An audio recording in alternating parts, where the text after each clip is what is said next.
आज हम बात करने वाले हैं एक ऐसे नए और महत्वाकांक्षी प्रोजेक्ट की जो नोएडा के पूरे लग्जरी लैंडस्केप को बदलने का दम रखता है।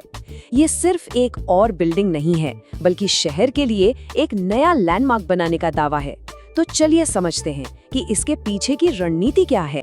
बस ये एक लाइन इस पूरे प्रोजेक्ट के पीछे की सोच बता देती है। ये इस बात की सीधी सी पहचान है कि नोएडा में एक कमी है, एक बहुत बड़ा गैप है जिसे भरने की जरूरत है, और यही वो नींव है जिस पर ये पूरा प्रोजेक्ट खड़ा किया गया है। और ये सवाल बहुत वाजिब है ना? नोएडा में पैसा है, लोग हैं, बड़ी बड़ी गाड़ियां हैं, लेकिन जब बात हाई एंड शॉपिंग की आती है तो कोई वर्ल्ड क्लास जगह है ही नहीं। ये जो विरोधाभास है, यही इस प्रोजेक्ट के लिए सबसे बड़ा मौका बन गया है। आइए समझते हैं कि ये कमी आखिर है। तो असली मुद्दा यही है, नोएडा में अच्छी खासी आबादी है जो लग्जरी पर खर्च करना चाहती है, लेकिन उनके लिए एक भी हाई एंड रिटेल डेस्टिनेशन नहीं है।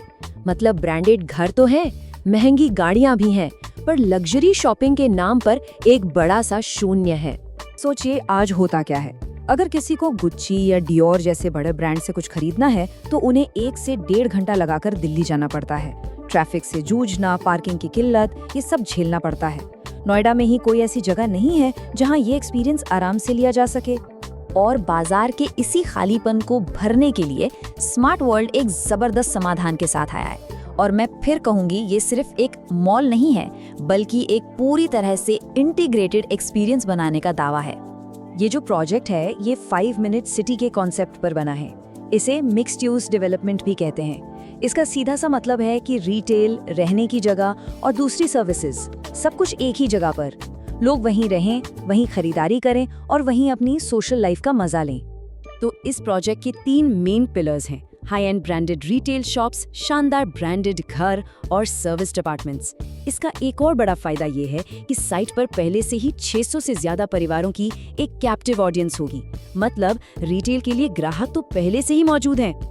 अब सवाल ये उठता है कि ये लोग इस एक्सपीरियंस को बना कैसे रहे हैं। तो देखिए, ये सब कुछ बहुत ही सावधानी से की गई प्लानिंग और डिजाइन पर टिका है, जिसमें हर छोटी से छोटी चीज का ध्यान रखा गया है।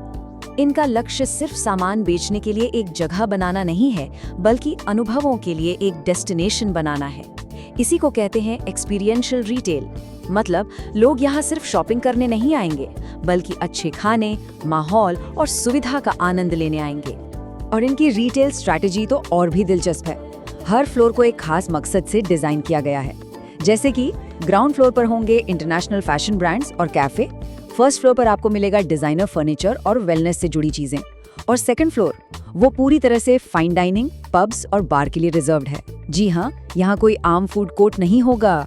नोएडा की एक सबसे बड़ी दिक्कत क्या है? पार्किंग। सेक्टर 18 जैसी जगहों पर गाड़ी पार्क करना एक सिरदर्द है। इस प्रोजेक्ट में इस समस्या का पूरा ध्यान रखा गया है। वैलिड सर्विस के साथ ये पक्का किया जाएगा कि किसी को भी पार्किंग की टेंशन ना हो और एक्सपीरियंस बिल्कुल स्मूथ रहे। और ये आंकड़ा तो एक बहुत बड़ा मिथक तोड़ता है कि सिर्फ सामने वाली दुकानें ही अच्छी चलती हैं। असल में यहाँ करीब 80% ट्रैफिक पीछे के वैलिड ड्रॉप ऑफ से आने की उम्मीद है, क्योंकि सुविधा वहीं सबसे ज्यादा है। इसका मतलब है कि हर दुकान को बराबर का फुटफॉल मिल सकता है। जरा सोच कर देखिए, आप डिनर के लिए पहुंचते हैं, अपनी कार वैले को देते हैं, एक एस्केलेटर आपको सीधा 2nd फ्लोर पर फाइन डाइनिंग एरिया में ले जाता है, और आप बिना किसी पार्किंग की चिंता के अपनी शाम का मजा लेते हैं। ये एक ऐसा स्मूथ और लग्जरियस एक्सपीरियंस है जिसे बहुत सोच समझकर डिजाइन किया गया है। तो एक शानदार एक्सपीरियंस तो है ही, पर इस प्रोजेक्ट की लोकेशन भी इसे एक बहुत बड़ी स्ट्रेटेजिक एडवांटेज देती है। ये लाइन बहुत बड़ी बात कहती है। देखिए, जैसे दिल्ली में साउथ दिल्ली शहर का सबसे पॉश और प्रतिष्ठित इलाका माना जाता है, ठीक वैसे ही नोएडा एक्सप्रेसवे का पहला 5 किलोमीटर का जो स्ट्रेच है, वो नोएडा का सबसे प्रीमियम माइक्रो मार्केट बनने की राह पर है। इस प्रोजेक्ट की लोकेशन एकदम सटीक है। ये सीधा नोएडा एक्सप्रेसवे पर है। इसकी साइट पर कोई और ऑथराइज्ड रिटेल कंपटीशन नहीं है, और ये सेक्टर 44, 50 और 107 जैसे नोएडा के सबसे अमीर रिहायशी इलाकों के बिल्कुल पास है। और अब बात करते हैं उस नाम की जो इस प्रोजेक्ट को लग्जरी की एक अलग ही पहचान देता है। वो है दुनिया के मशहूर डिजाइनर एली साब के साथ इसका जुड़ाव। एली साहब सिर्फ नाम के लिए नहीं जुड़े हैं, वो इस प्रोजेक्ट के मास्टर डिजाइनर हैं। वो बिल्डिंग का बाहरी हिस्सा मतलब फसाद, लॉबी और क्लब हाउस डिजाइन करेंगे, जो इसे एक सच्चा तरीके का इंटरनेशनल लुक और फील देगा। तो कैसा दिखेगा इनका डिजाइन? सोचिए, एली साहब का डिजाइन भव्यता और एलिगेंस के लिए जाना जाता है।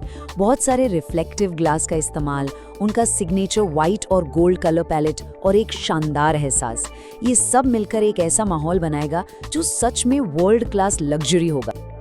चलिए अब आखिर में इसे एक इन्वेस्टर के नजरिए से देखते हैं। इस प्रोजेक्ट की फाइनेंशियल स्ट्रैटेजी और इसमें निवेशकों के लिए क्या है? यहाँ पर एक बहुत ही स्मार्ट स्ट्रैटेजी अपनाई जा रही है। अगर आज दुकानें लीज पर दी जाएं, तो किराया करीब 350 रुपए प्रति स्क्वायर फुट मिल सकता है। लेकिन 12 महीने बाद जब बिल्डिंग का स्ट्रक्चर तैयार हो जाएगा, तब वही किराया 450 रुपए प्रति स्क्वायर फुट से भी ज्यादा हो सकता है। ये इंतजार निवेशकों के लिए रिटर्न को मैक्सिमाइज करेगा। आमतौर पर कमर्शियल रिटेल में कितना आरओआई मिलता है? करीब 6 से 6.5%। लेकिन इस प्रोजेक्ट का टारगेट 8.25% से ज्यादा का आरओआई देने का है, जो साफ तौर पर दिखाता है कि ये कितनी मजबूत इन्वेस्टमेंट अपॉर्चुनिटी है। और आखिर में ये एक लाइन सब कुछ साफ कर देती है। ये प्रोजेक्ट भीड़ के लिए नहीं है, ये एक्सक्लूसिविटी, लग्जरी और एक प्रीमियम लाइफस्टाइल का प्रतीक बनने का लक्ष्य रखता है, जो इसे नोएडा के बाजार में सबसे अलग खड़ा करेगा। तो सवाल यही है कि क्या ये प्रोजेक्ट वाकई नोएडा के रिटेल का भविष्य फिर से लिखेगा?